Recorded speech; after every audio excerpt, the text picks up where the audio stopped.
around that time. I have to look it up, but let me go over here and bring you back. Tri-City Sports Now. I'm Marky Billson along with Caleb Calhoun. It's Asian House Vols Talk with Caleb Calhoun, the editor of allfortennessee.com, which, and you'll find out now, I think is the best off-season website for the Tennessee Volunteers, because he comes up with these great historical stories, and we're going to talk about them here right now, well, in just a sec, because I got to ask you this. Caleb Calhoun is the biggest Taylor Swift fan I know. And let's see here. She is devastated. We have to ask this. This pop culture reference. Scooter Braun getting her catalog. What was it? Her first 6 albums. She did them for Big Machine. But since she signed at 15, you know, the contract wasn't going to allow her to keep the rights for that long. Or she did album to album. What is Taylor Swift's fear with Scooter Braun owning her catalog now? Can you tell us this? Well, I will say this much about Taylor, and yes, I do love her. I'm a huge fan.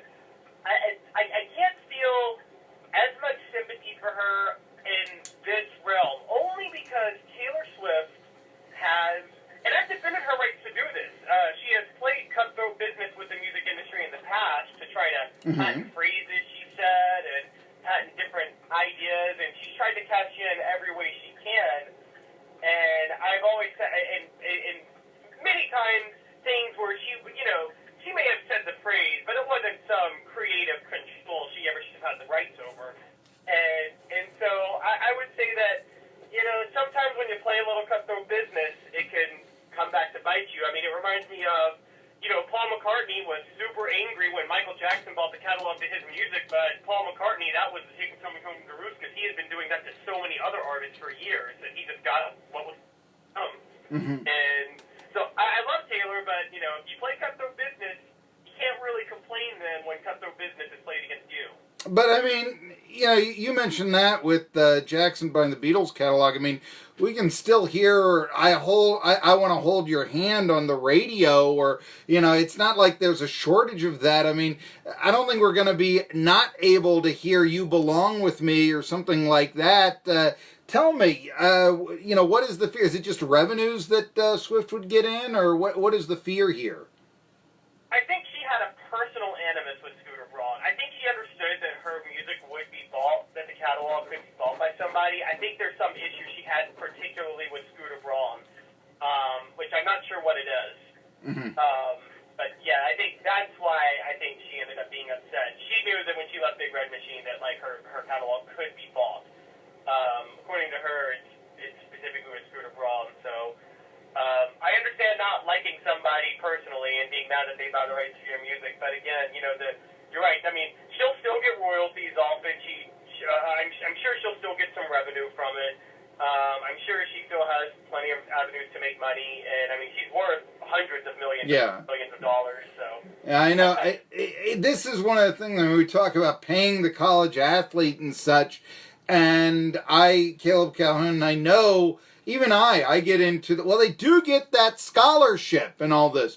I am kind of intrigued. Now, I was mentioning this on Friday. Did you see the NCAA trying to play hardball with the California legislature, which wants to make it legal for, let's say, a college athlete in California to be able to sell their likeness? And to tell you the truth, although I'm not sure about the athletes getting paid because there is the scholarship, that to me does sound like... I do have a problem with the ETSU basketball coach can do a ad for a car dealer around here, and he does, but you know what? His star forward, who's actually the guy winning him the games, cannot do that ad. That doesn't quite seem fair to me. And so I want to know... I mean, I thought this could change things because if the California law goes through, why wouldn't you want to play for a California school if you were a 5-star athlete and thought you could be doing endorsements? Did you see that story at all, Caleb Calhoun? Do you have any takes on what's going on with the NCAA and the California legislature? Yeah, I did see that, and I did see that Mark Emmert basically kind kind of tried to threaten to say there would be no national, no California school could be eligible for a national title. I find that to be a very empty threat. I'm totally with you when it comes to profiting off likeness, because I understand the nuances and why it's tricky with paying players a stipend because they're nonprofit organizations. But when it comes to not letting them profit off their likeness, to me that's just pure and simple greed by the NCAA and the Mark Emmons of the world want to keep all of that revenue and money for themselves, because there's no reason whatsoever that a player can't profit off their likeness.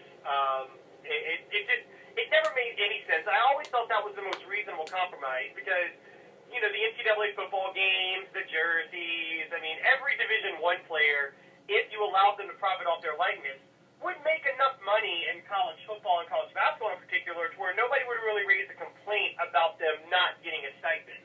There would be so many other avenues for them to make money that I think that would, profiting off the likeness would solve the issue by itself. That's a good point.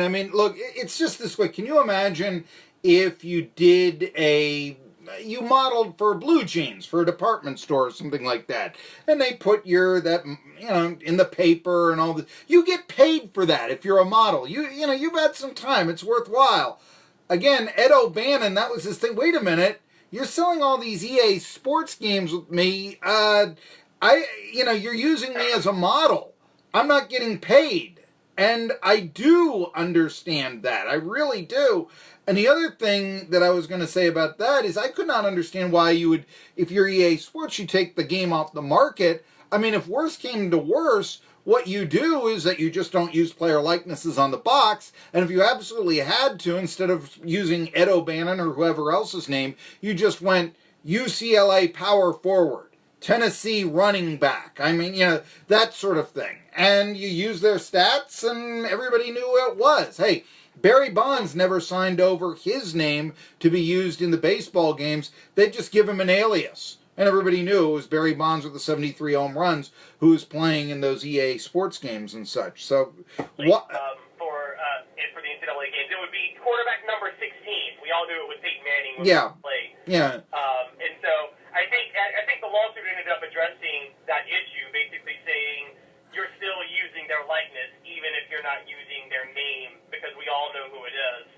Well, look, I remember, this store doesn't exist anymore, so I can use its name, but King Vest Sports in Johnson City, if anyone remembers that. I remember buying Peyton Manning jerseys that for $5, because all they were was a white mesh jersey with an orange number 16 on them. We all knew who it was. It didn't say Manning, it didn't say Tennessee, but hey, it was a Manning jersey. I could have it for $6. It was new, it was clean, it fit.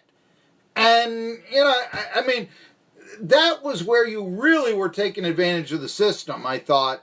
And, yeah, you can say, well, you couldn't get a Manning jersey for $5. It was kind of a bargain basement Manning jersey, don't get me wrong. But still, you do start to wonder, shouldn't you be able to have that name on the... Shouldn't, if you want to buy Jared Guarantano now, you should have Guarantano on the back of the jersey? Come on. That's sort of the way that I look at that. I think that's one thing that the NCAA can give. And by the way, they want to kick the California schools out? Fine, they'll have a California championship, and the USC-UCLA game might be thought of as the real national championship in the future. Think about that here for a second. Because everybody would be covering that game, because that's where all the talented players would be going, knowing they could get paid. Exactly. Hey, and actually that touches upon this. You just did one of these great historical stories that you always do, Caleb Calhoun of All for Tennessee, and it was ranking the perfect teams. There are 4 undefeated teams in Tennessee history. There's 1896, 1914, 1938, and 1998. You chose the 38 Vols over the 98 Vols. Why? Yes, I think the 98 Vols are more beloved for many reasons, but they were more groundbreaking historical first with the 38 Vols. It was their first SEC championship season. It was the first year they made a bowl game. It really established them on the national picture with Robert Nalen. Robert Nalen first said he won 2 Southern Conference titles and had 5 undefeated seasons, but Tennessee was still very much just more of a regional power. Alabama was kind of the face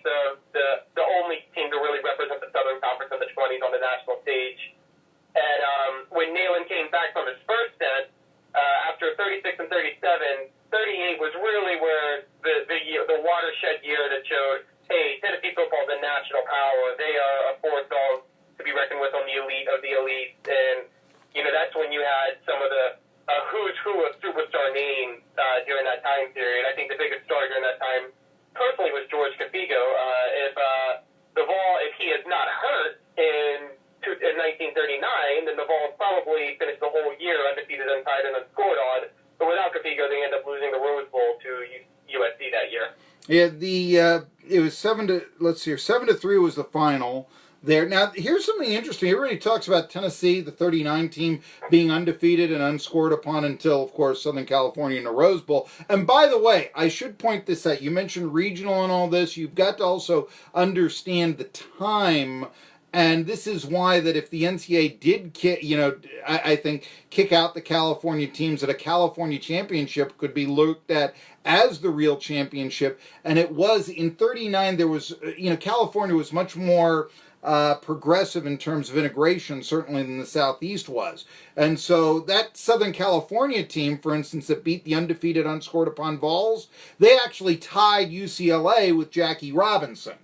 Okay, so I mean, think about that for a second here, But you mentioned that in 38, actually, I think the Vols finished ahead of Duke, which was the previous undefeated and unscored upon team.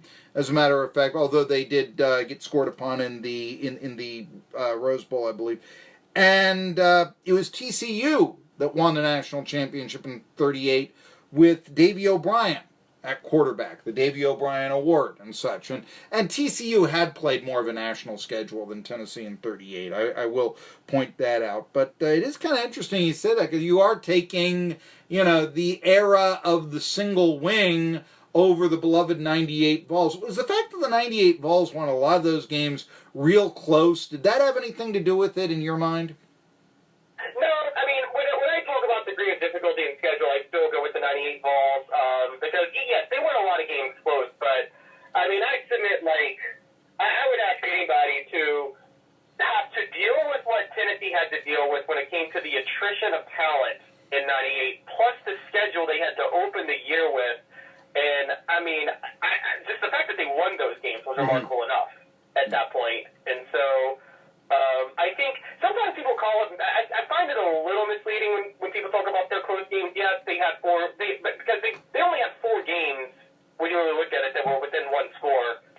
And one of those was Florida State. And even though that was a one-score game, I mean, I think we all, watching that game, thought Tennessee controlled the game. Yeah, I remember that. Oh, no, the Florida State has the ball. One last chance. They turned the ball over. And just the second-string quarterback for the Seminoles just couldn't do anything. And, it was, yeah. But I do want to move this on to, our last 75 seconds. You really like the job Phil Fulmer did as the athletic director, pointing out, hey, football team won one more game. How can you argue with the baseball team that goes to the playoffs, a basketball team ranked number 1? But I do want to ask you this. You also gave him credit for operating the program in the black. With all the revenue Tennessee takes in, and I'll ask you to say this in 40 seconds, isn't that like just falling out of bed? Well, given all the buyouts, it's been harder than you would think recently. I didn't as much give Fulmer credit as much as I said that the Vols or athletics have kind of been on a roll since he's taken over. And I don't know if that has as much to do with him, although he does deserve some, or just kind of the trajectory of it. It's kind of similar to when he took over Tennessee football as head coach. The program was already on the rise.